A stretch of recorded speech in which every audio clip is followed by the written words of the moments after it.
밤사이 코로나 확진자가 다시 50명대로 늘었습니다. 어제보다 12명 더 늘어난 건데요. 지역 감염자 43명 가운데 수도권 거주자가 40명입니다. 종교 소모임, 탁구장, 방문 판매업체 영향이 크다는 분석입니다. 광명 어르신보호센터에서도 120여 명이 검사를 받고 있습니다. 현장 취재기자 연결하겠습니다. 김다연 기자.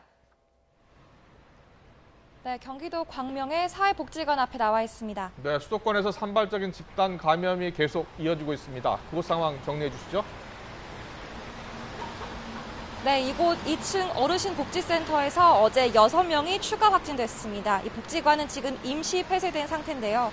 이 가운데 3명은 80대 입소자고 나머지 3명은 직원입니다. 앞서 지난 7일 70대 여성 입소자가 확진되면서 이렇게 추가 감염 사례가 잇따르고 있습니다.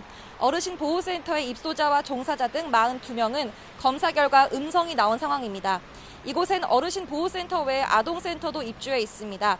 당국은 아동센터에서 돌봄을 이용하는 아동 20명과 복지관 상시 직원 42명 등 129명을 대상으로 검사 중입니다. 이 가운데 77명은 음성이 나왔고 나머지 인원의 결과는 오늘 안으로 나올 걸로 보입니다. 첫 확진자인 70대 여성은 지난달 31일 용인 큰나무 교회 예배에 참석한 것으로 확인됐습니다. 예배 뒤에 나흘간 센터에 들렀는데 이때 전파가 있었을 걸로 보입니다. 양천구 탁구장에서 시작된 집단 감염이 용인 큰나무 교회로 또 그 교회에서 광명 노인복지시설로 이어진 겁니다. 지난달 30일 양천구 탁구장을 방문한 적이 있는 송파 강남 대성학원의 20대 조리보조원도 어제 확진됐는데요. 보건당국은 수강생과 강사 등 접촉 의심자 470명에 대해 검사를 진행한 결과 모두 음성이 나왔다며 내일부터 학원은 정상 운영된다고 설명했습니다. 지금까지 양천구 탁구장 관련 확진자는 어제보다 3명이 늘어 오늘 정오 기준 54명으로 집계됐습니다.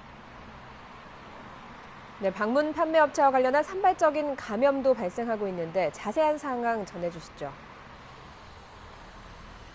네, 탁구장뿐만 아니라 방문 판매업체 리치웨이를 고리로도 감염이 번지고 있습니다.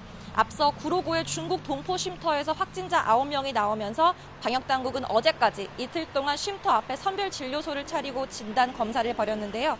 구로구청은 오늘 중국 동포교회 교인과 거주자, 부근 쉼터 관계자 등 278명을 검사한 결과 모두 음성이 나왔다고 밝혔습니다. 방문 판매업체 리치웨이 관련 확진자는 지금까지 최소 93명으로 집계됐는데요. 경기 성남의 또 다른 방문 판매업체 NBS 파트너스로도 퍼진 상황입니다. 리치웨이를 방문한 적이 있는 강동구 28번 확진자와 접촉한 환자에게 감염된 건데 성남시는 첫 감염자를 포함해 지금까지 최소 9명이 확진됐다고 설명했습니다. 또 확진자들이 다녀간 교회 3곳의 교인에 대해서도 검사가 이뤄지고 있는데요. 성남시 하대원동과 태평동, 용인시 언남동에 있는 교회 교인 190여 명이 자가 격리됐고 검사를 받고 있습니다. 방역당국은 인지 속도가 빨라야만 추가 전파를 막을 수 있다면서 조금이라도 증상이 있을 시엔 검사를 신속하게 받아달라고 당부했습니다. 지금까지 경기도 광명의 사회복지관 앞에서 YTN 김다연입니다.